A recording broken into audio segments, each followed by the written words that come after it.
Thanks for joining us for the Member xCite presentation.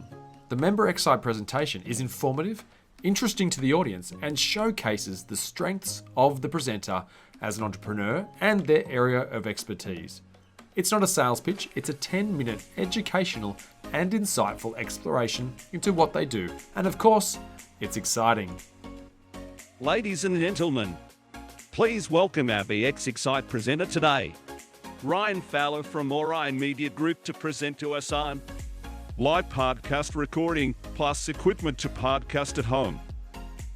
Ryan Fowler is the founder of Orion Media Group and an experienced photographer and videographer working and creating with small business owners to develop effective video strategies that guide customers along the customer journey. He has created a system that gets the right message to the right person through a strategic video framework. Ryan's clients have seen the benefits of this system across a wide range of industries, and now he's going to share a piece of this process with you. Ladies and gentlemen, please put your hands together for Ryan Fowler. I do podcasts because I have one problem, and it's a microphone. But the basics of what I'm going to talk to you about is, one of the questions that I get a lot is, when setting up a podcast, how do you do it from home? What equipment do you need? So I actually want to try and help answer that question for you in this. Now, the reason I've got 10 minutes for this is because it's actually quite simple, believe it or not. You don't actually have to have a huge amount of equipment to be able to podcast from home. So there's kind of three key factors in being able to podcast from home. Number one is the microphone. That's pretty obvious. It's an auditory platform. You don't have something to record yourself on, then you're a bit sunk, don't you? Number two is headphones, and I'll explain why in just a minute. Number three is something to actually be able to record into. So let's start off with the microphone. Now, podcasting is an auditory platform. How many of you have listened to a podcast? Okay, every hand in the room. That is awesome. Now, how many of you have listened to a podcast that was recorded on a phone that was echoey and didn't sound overly great? A couple of you, yeah. So when it comes to podcasting, audio quality is the number one thing. Now, when you're doing it from home and you're just wanting to start out, give it a try for yourself, you're sort of just getting into the space to test the waters a little bit, I recommend this microphone. Now, this is not the one that I use for my everyday stuff. My equipment setup has upgraded since this, but this is the Rode NT USB Mini. It's a little tiny lead brick that's got electronics in it. It is quite heavy, but it is a fantastic microphone that's plug and play straight into a computer. This was what I started with. This is what kind of helped launch the whole podcasting side. I've done voiceovers with this, audiobook recordings, and a bunch of different stuff. It's really versatile and really good. Yes, I have upgraded since then. There's a whole bunch more stuff and features you can get in different software, but for starting out, you can get that microphone. It's about $149. I know exactly what question you're about to ask. It's $149 bucks. Now, how many of you could find that valuable to start a podcast with? Yep. And how many of you have a computer that you can plug it into? Yeah, exactly. So for $149 bucks to get a microphone and you can start recording your own audio that's really good quality, it's well worth it. Now, I actually still use this as my travel microphone. That's how much I enjoy it. It's why I recommend it to so many people. It's amazing. Cool. I've been offering for a while. Is it Bluetooth or USB? USB. And on the back of it, so there's it's really idiot-proof. For the technophobes in here, there's a USB port and a headphone plug. So it's pretty hard to get confused on which one does which. So the USB port goes into the computer, just to make sure that's clear. The other side of this is, or the second thing I should say, is headphones. Now, how many of you use headphones in your everyday life for different things? Yep, awesome, a lot of you. Actually, just before I go on to that, I do want to address a point that I mentioned just before about podcasting with a phone. Have any of you ever thought about starting a podcast and just using your phone to start off with? Yep. Okay. So yes, it's something you can do. It's a microphone. It's got a place you can record. It's there. It's easy, and you can use it. It's designed to pick up your voice, but it's also designed when it's on a recording mode like voice memos to pick up all the other ambient sounds around. So the echo of the room, the voices, the noises in the background that we hear here. It's very different to what something like this is. It's designed to pick up the voice in front of it. So yes, you can start a podcast using a phone if you really want to start on a budget, but using something like this will give you a much better quality result, because podcasting is an auditory platform, and when you have good audio, people are actually more likely to trust you. If you hear someone that records in bad audio versus someone that records in good audio, who are you more likely to trust? Good. Who would you rather listen to? And that's kind of the distinction between having a decent microphone and using a phone. Now back to headphones. When you're recording, especially if it's by Zoom or something like that, you've got the microphone plugged in, you're sounding great, but then your guest starts talking. Now, how many of you, when you're on Zoom, play the audio from your guest with the speakers on your computer? Yeah? Yeah. So you don't have to have headphones plugged in all the time.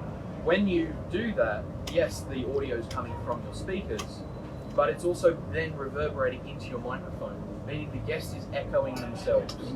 And the quality of the audio degrades quite quickly when the guest is kind of repeating themselves on a delay from the actual audio from the interview.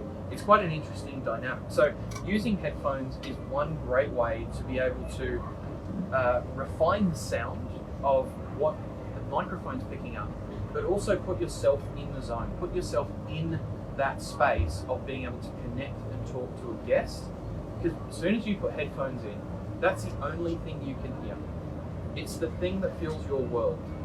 Because outside noises and distractions are easily removed when you're just concentrating on talking to the person you're there to be talking with, that will then help promote the actual conversation, the engagement through your podcast.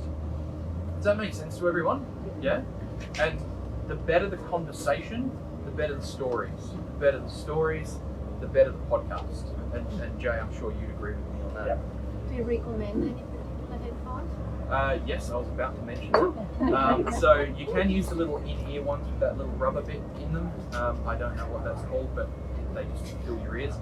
The ones that I actually recommend are proper overhead headphones because they are a lot more comfortable to wear for longer periods of time. I know that the ones I use are now let me get this right, the Audio-Technica ATH-M50X. They're about $250. But they are headphones that will last a very long time and give you amazing sound quality that also gives you a bit of noise cancellation as well. So you can really focus in on the conversation that you're having with someone. Now the third thing is, I'm doing great on time here. So the third thing is something to actually record your podcast on. If you're doing it with a phone, that's easy enough because your phone is a recording device. But when it comes to using a computer that you can plug this microphone in, you can plug the headphones in, you can have a Zoom conversation with someone, then that gives you a bit more screen real estate for a start, but it also gives you more recording options. Now, how many of you are Mac users? Okay, a few. All right, everyone else, I'm assuming Windows then? No Linux users or anything here? Okay, great, we don't need to go into that conversation. Thank you. So, on Windows, you can use a free program like Audacity. It's a really good program for recording with. The more Premiere version, and I use Premiere as a bit of a pun to any of the Adobe nerds here, but Adobe Audition is a fantastic program and it gives you a lot of great flexibility. Yes, it's a paid subscription thing, but if you're going to be doing a lot of podcasting, it's definitely the way to go, either Windows or Mac. If you are on Mac, use GarageBand. That's a great program. It's already installed. It's easy to use and very, very effective. The other one that you can use is Logic Pro, which is the Apple version of Audition, or just get Audition. But you need something that's going to give you great quality recording, because great sound is what makes great podcasting. Partnering that with great conversation. So I hope that that's helped everyone. I know that I'm bang on time, which is awesome. Bang on the 10 minutes. You've got 30 seconds left. Yes, which I will leave for any questions that you may have. Question. Yes. With that little device, Yes. do they come in like a Bluetooth type form, or do you always have to plug it in? So that one has to be plugged in, but you can plug that into a phone. So the USB cable, you get that little USB to Lightning adapter, Apple. Okay. You can actually plug it in. Okay. Yes. What's a good duration for a podcast? I love that question. It depends on the audience you want to listen to and how big your topic is. So let's just say you're doing a podcast about, I'll use mine as an example, a digital marketing podcast. So I'm talking about concepts that are a little bit more in-depth, that deserve a little bit more exploration. So I usually aim for mine to be somewhere between 35 to 45 minutes for people that are working out or in an everyday commute, so that they can listen when they're in transit. Up to an hour sometimes as well, depending on how in-depth that conversation gets. If you've got a topic that's really in-depth, you're really diving into, then that's where something like Joe Rogan comes in, being 3 hours, because he keeps talking, he keeps engaging and diving deep and deep. So it depends on your audience and how deep your topic is. Yes. So once you've started a podcast, what's next? Record more episodes. But then where do you go with it? Like, do you go on Spotify? Do you go? Yeah, so how podcasting works is you've got kind of one place it uploads to. Once it's uploaded there, then it goes out to Apple, Spotify, Google, Amazon Music, and all the other different directories. So you set those up when you set the podcast up. And they're free services. Yes. So the hosting, there's some free and paid, but then the distribution platform, so Spotify is a distribution platform, that's free to load up. So where do you upload these podcasts to get to that distribution?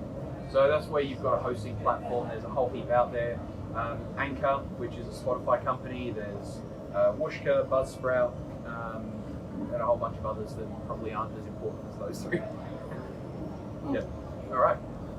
Excellent. Thank you very much. Can I just say something that as a bit of a testimonial for Ryan as well? Like, I've been running mine for about 12 months now, and the unique thing that happens through podcasting that was a really interesting learning for me was we all build trust in sales, and those first few meetings are those times where we build trust and those kind of things.